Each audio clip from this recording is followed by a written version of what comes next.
Great is the thirst for happiness, and equally great is the lack of happiness. The majority of the poor long for riches, believing that their possession would bring them supreme and lasting happiness.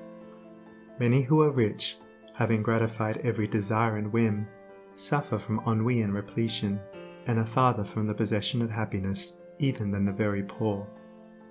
If we reflect upon this state of things, it will ultimately lead us to a knowledge of the all-important truth that happiness is not derived from mere outward possessions, nor misery from the lack of them. For if this was so, we should find the poor always miserable, and the rich always happy, whereas the reverse is frequently the case.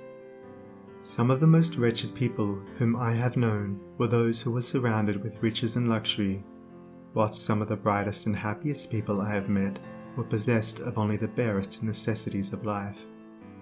Many men who have accumulated riches have confessed that the selfish gratification which followed the acquisition of riches has robbed life of its sweetness, and that they were never so happy as when they were poor. What, then, is happiness, and how is it to be secured? Is it a figment, a delusion, and is suffering alone perennial? We shall find, after earnest observation and reflection, that all, except those who have entered the way of wisdom, believe that happiness is only to be obtained by the gratification of desire. It is this belief, rooted in the soil of ignorance, and continually watered by selfish cravings, that is the cause of all the misery in the world. And I do not limit the word desire to the grosser animal cravings. It extends to the higher psychic realm, where far more powerful, subtle, and insidious cravings hold in bondage the intellectual and refined, depriving them of all that beauty, harmony, and purity of soul whose expression is happiness. Most people will admit that selfishness is the cause of all the unhappiness in the world, but they fall under the soul-destroying delusion that it is somebody else's selfishness and not their own. When you are willing to admit that all your unhappiness is the result of your own selfishness, you will not be far from the gates of paradise. But so long as you are convinced that it is the selfishness of others that is robbing you of joy, so long will you remain a prisoner in your self-created purgatory. Happiness is that inward state of perfect satisfaction which is joy and peace, and from which all desire is eliminated. The satisfaction which results from gratified desire is brief and illusionary, and is always followed by an increased demand for gratification. Desire is as insatiable as the ocean, and clamours louder and louder as its demands are attended to. It claims ever-increasing service from its deluded devotees, until at last they are struck down with physical or mental anguish, and are hurled into the purifying fires of suffering.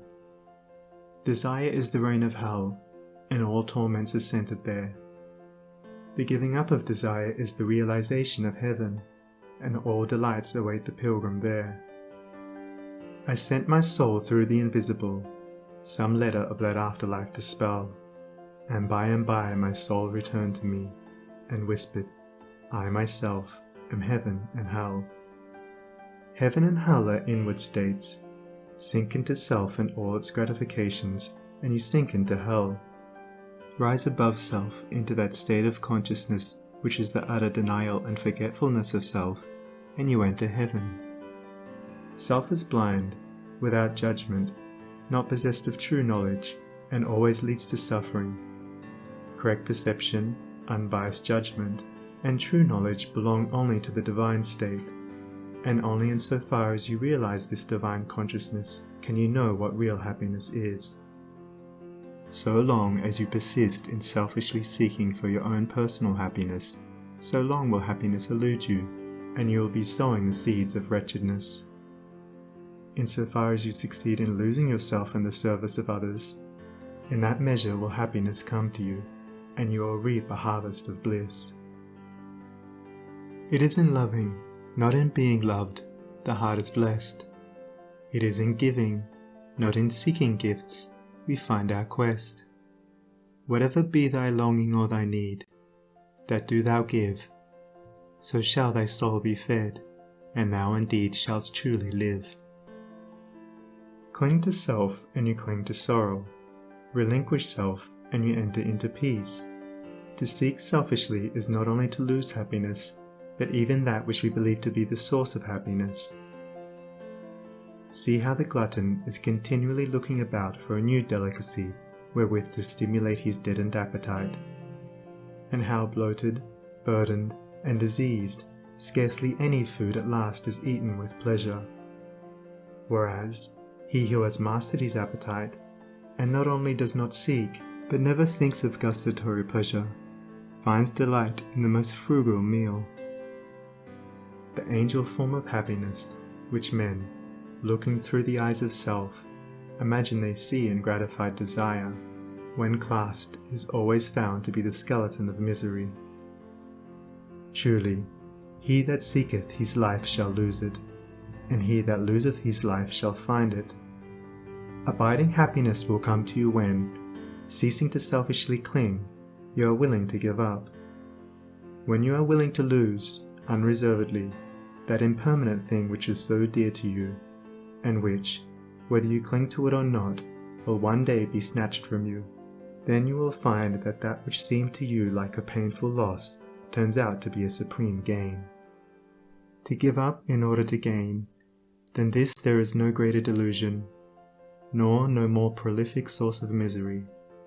But to be willing to yield up and to suffer loss, this is indeed the way of life. How is it possible to find real happiness by centering ourselves in those things which, by their very nature, must pass away? Abiding in real happiness can only be found by centering ourselves in that which is permanent.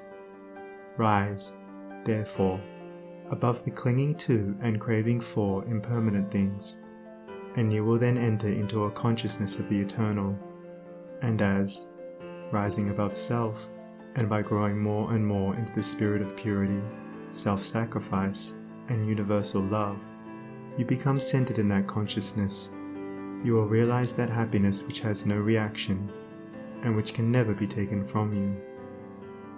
The heart that has reached utter self-forgetfulness in its love for others has not only become possessed of the highest happiness, but has entered into immortality, for it has realized the divine.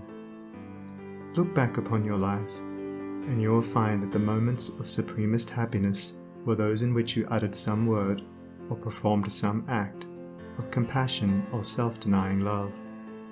Spiritually, happiness and harmony are synonymous.